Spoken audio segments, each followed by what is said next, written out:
আচ্ছা, ওদের কিছু বলতে হবে নাকি? আমাকে কিছু বলতে হবে নতুন করে? সব তো বলে দিয়েছি, তারপরে বলবো। আচ্ছা, সত্যিকার কথা, মুরালি ভাইয়ের যে লড়াকু মানসিকতা, আমি স্যালুট জানাই। আপনারা তো জানেন উনি সব কথা বলেনি, শুধু জন্ম আজকে ডাক্তার ওনাকে হসপিটালে ভর্তি হতে বলছিলেন, ওনার একাধিকবার বমি হয়েছে, তারপরে কিন্তু উনি বাড়িতে বসে থাকেননি। উনি অসুস্থ শরীর নিয়ে ছুটে এসেছে।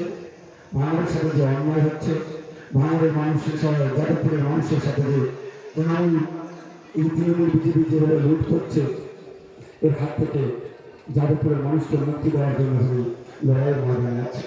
আমি ধন্যবাদ জানাই আমাদের নিবারণ ভাইকে, ধন্যবাদ জানাবো এই ব্লকের মানুষদেরকে, ধন্যবাদ জানাবো মিডিয়া বন্ধুদেরকে, ধন্যবাদ জানাবো আমাদের রাজ্যের পুলিশ এবং সিআরপিএফ এর যারা জওয়ান আছেন প্রত্যেককে আমি ধন্যবাদ জানাই।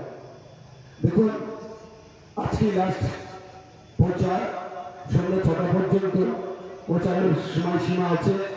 আমাদেরকে সন্ধ্যা 5টা পর্যন্ত প্রশাসনের পক্ষ থেকে অ্যালাউ করেছে। আমরা 4টে অনুসারী ছেড়ে দেবো, কারণ আইনের মধ্যে কেউ নয়।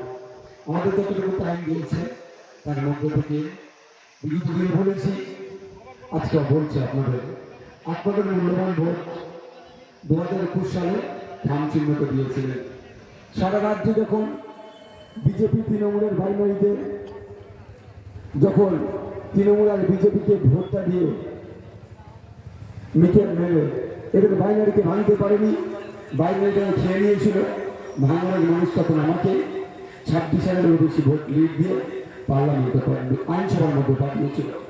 আপনারা দেখেছেন একদিকে 293 জন আছে বিজেপি, আর উল্টো দিকে আমি ভাঙনের একমাত্র প্রতিনিধি সংযুক্ত মোর্চা থেকে আইএসএফ মানুষের জন্য শুধুমাত্র ধন্যবাদ জানাই। আমার লড়াইকে শুধুমাত্র ভাঙনের মানুষের জন্য সীমাবদ্ধ করে রাখিনি।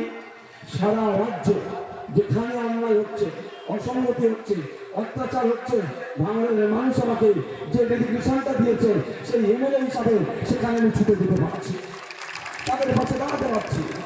এবং আইনসভার মধ্যে, বিধানসভার মধ্যে ভাঙনের মানুষের শিক্ষা, স্বাস্থ্য, কর্মসংস্থান, লেবার কমপ্লেক্সের কাজের থেকে শুরু করে সমস্ত বিষয়গুলো বারবার আমি সেখানে চিৎকার করছি।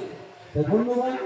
আমি চাইছি যে দেশের এখন আইনসভার মধ্যে আমাদের ভাঙড় শুধু নয়, যাদবপুর নয়, আমাদের রাজ্য থেকেও আমাদের প্রতিনিধিকে পাঠাতে হবে।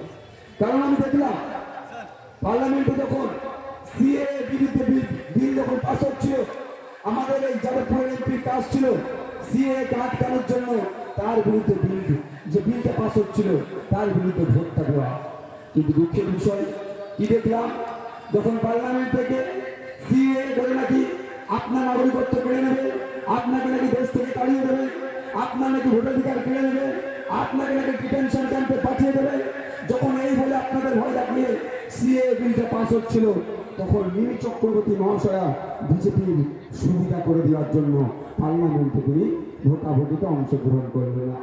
কিন্তু যখন তিনি অংশগ্রহণ করলেন না, তার দল তার বিরুদ্ধে কিন্তু ব্যবস্থা গ্রহণ করেনি। তাহলে থেকে বোঝা যাচ্ছে তৃণমূল কংগ্রেস পক্ষান্তরে বিজেপির সহযোগিতা করছে। তাই বন্ধুরা, আপনাদের বলবো, এই কাদা মাটিতে আপনাদের জন্য ঠিকমতো জায়গা দিতে পারেনি, তারপরে যেভাবে উপস্থিত হয়েছে, সত্যি আপনাদের কুর্নিশ জানাই। আপনারা 2021 সালে আমাকে ভোট দিয়েছিলেন, আমি রাজ্যের আইনসভার মধ্যে গিয়েছি, জনগণের কথা বলেছি, মানুষের কথা বলছি। যেই ভাঙড়কে ওরা আরাবুল দিয়ে দেখাতো, যেই ভাঙড়কে ওরা কাইজারকে দিয়ে দেখাতো, সেই ভাঙড় কাজকে শান্তির ভাঙড়, রক্তদানের ভাঙড়, রক্ত দিয়ে মানুষের প্রাণ বাঁচানোর ভাঙড় আমরা গড়ে তুলেছি। আমি বলবো এই আওয়াজটা, এটা শুধুমাত্র পশ্চিমবাংলাকে সীমাবদ্ধ রাখতে চাইছি না।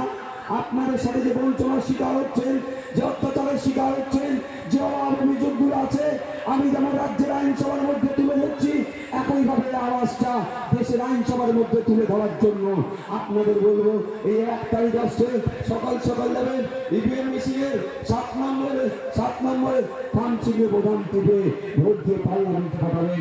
একদিকে রাজ্যের আইনসভার মধ্যে নওশাদ সিদ্দিকী আপনাদের জন্য সোচ্চার হবে, অপরদিকে দেশের আইনসভার মধ্যে নূর আলম খান আপনাদের জন্য চিৎকার করবে। মধ্যিখানে আমরা জনগণ মিলে আমাদের অধিকার অধিকার বুঝাতে পারে সেটা আমরা বুঝে নেবো, আমরা লড়াই করে বুঝে নেবো। বলুন বন্ধুগণ, আপনাদের বলবো অনেকে অনেক কথা বলবে, ভয় দেখাচ্ছে আইএসএফের কর্মীদের বাড়ি বাড়িতে গিয়ে চমকাচ্ছে ধমকাচ্ছে, মিথ্যা পেশার কথা বলছে। আমি একটা কথা বলে রাখি আপনাদের, শুধু এইখান থেকে বেশি দূর নয়, সন্দেশ খালি চলে যান। এখান থেকে গেলে কতটা লাগবে? এখান থেকে বেশি লাগবে না। আজকে যে আহসানের কথাতে হয়তো কিছু পুলিশ ব্যবস্থা করছে, সেই আহসান সাহেবের উদ্দেশ্যে বলছি, শিবু উত্তমদের অবস্থা দেখুন। আপনাদেরই মতো হতো, পুলিশের কাছে গেলে পুলিশ বলতো শিবু উত্তমের কাছে যাও।